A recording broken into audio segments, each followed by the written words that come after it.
প্রাক্তন কাউন্সিলর তথা বিশিষ্ট বামপন্থী নেতা অসুস্থ নিশীথ দাসকে শুক্রবার আইজিএম হাসপাতালে দেখতে গিয়েছিলেন কেন্দ্রীয় প্রতিমন্ত্রী প্রতিমা ভৌমিক।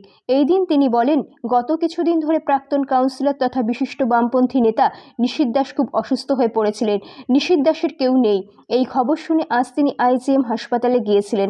তার কথায় নিশীথ দাসের চিকিৎসার খরচে সহায়তার হাত বাড়িয়ে দিয়েছে রাজ্য সরকার। ত্রিপুরা রাজ্যের নিপীড়িত ব্যক্তি বা যাদের পাশে দাঁড়ানোর কেউ নেই তাদেরকে সহায়তা হাত বাড়িয়ে দেবে রাজ্য সরকার।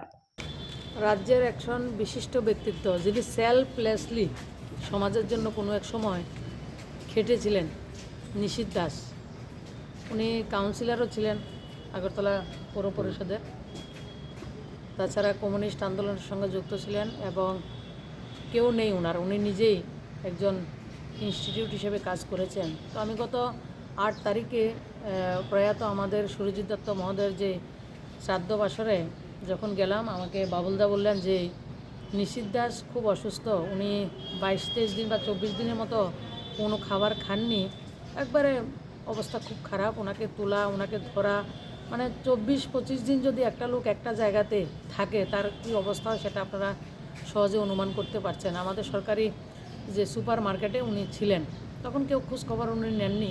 বাবুলদা তারা দেখেছেন, শম্ভুদা তারা দেখে ওনাকে তুলে এনেছেন, তো এনে রেখেছেন এবং বাবুলদা আমাকে বললেন যে ওনাকে একটু ট্রিটমেন্ট কীভাবে করানো যায়। তো সাথে সাথে আমাকে বলার সাথে সাথে বাবুলদার সঙ্গে কথা বলে আমরা নার্সেস, যারা স্পেশাল নার্স, আমরা পুরো দিনে দুজন করে সেদিন থেকে আমরা রেখে দিয়েছি। তো আজকে যে পরিস্থিতি ছিল, আজকে আপনারা দেখেছেন উনি কথা বলছেন, তো ওনার ট্রিটমেন্ট চলছে। তাছাড়া ডাক্তারবাবুরা আগ্রহ করেছেন আইসিইউতে যদি ওনাকে ভর্তি করানো হয় তাহলে ট্রিটমেন্টটা একটু ভালো হবে। তো যথারীতি ওনাকে আইসিইউতে শিফট করা হয়েছে এবং রাজ্য সরকারের সঙ্গে আমরা কথা বলেছি। আমাদের রাজ্য সরকার ওনার আইসিইউর যে ভাড়াটা সেটাকে মুকুব করে দিয়েছেন, বাকি যত খরচাপাতি লাগছে সেটা আমরা বহন করছি। তো সেটা অত্যন্ত দুঃখের বিষয়।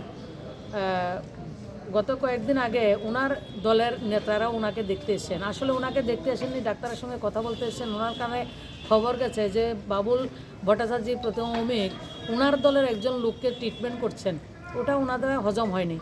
তো ওনারা এদিকে যারা কাজগুলি করছেন, দাদাদেরকে ইয়ারকি মেরে বলছেন যে ত্রিপুরা রাজ্যের সব পেশেন্টকে দিকে প্রতিমা ভৌমিক বাবুল ভট্টাচার্য দেখবে নাকি।